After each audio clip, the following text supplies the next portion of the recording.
Les pharisiens comprenaient ce que cela signifiait lorsque ils entendaient le peuple appeler Jésus fils de David. Mais contrairement à ceux qui criaient à lui parfois, ils étaient tellement aveuglés par leur orgueil et leur manque de compréhension des Écritures qu'ils ne pouvaient pas voir ce que voyaient les mendiants aveugles, que devant eux se tenait le Messie qu'ils étaient censés attendre depuis le début de leur existence.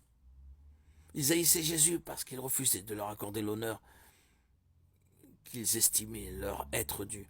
Alors, quand ils ont entendu le peuple acclamer Jésus comme sauveur, cela les a rendus furieux. Matthieu 21,15. Si bien qu'ils ont comploté pour le faire périr. Luc 19,47. Jésus a aussi confondu les scribes et les pharisiens en leur demandant d'expliquer le sens de ce titre. Comment le Messie pouvait-il être le fils de David alors que David lui-même l'appelait son Seigneur? Marc 12, 35-37. Les docteurs de la loi n'ont évidemment pas pu répondre à cette question. Jésus a ainsi découvert aux yeux de tous leur inaptitude à enseigner et leur ignorance de l'enseignement de l'Ancien Testament au sujet de la véritable nature du Messie, et les a dressés encore plus contre lui. Jésus-Christ, le seul Fils de Dieu, est la seule porte de salut pour le monde.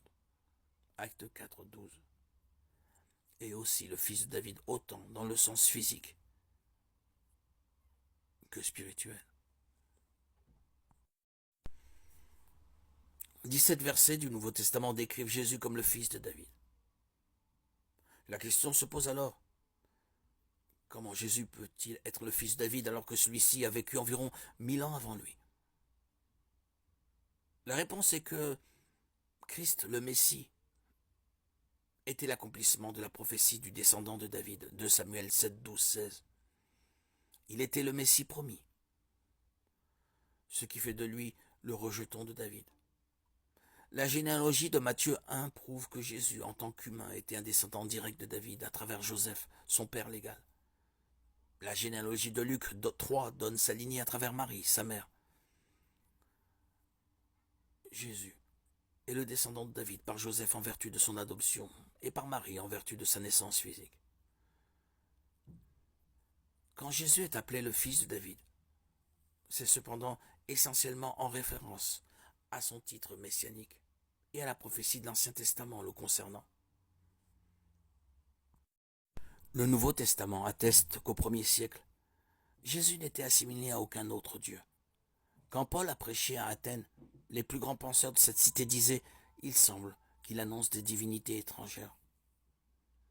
Alors ils le prirent et le menèrent à l'aréopage en disant « Pourrions-nous savoir quelle est cette nouvelle doctrine que tu enseignes ?» Tu nous fais entendre des choses étranges. Nous voudrions donc savoir ce que cela peut être. Actes 17, 18, 20.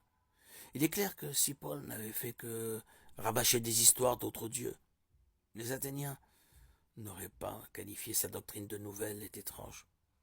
Si les divinités qui mouraient et ressuscitaient étaient si courantes au 1er siècle, alors pourquoi, quand l'apôtre Paul a prêché la résurrection de Jésus, les épicuriens et stoïciens n'ont-ils pas réagi en disant « Ah, oui, comme Horus et Mitra ».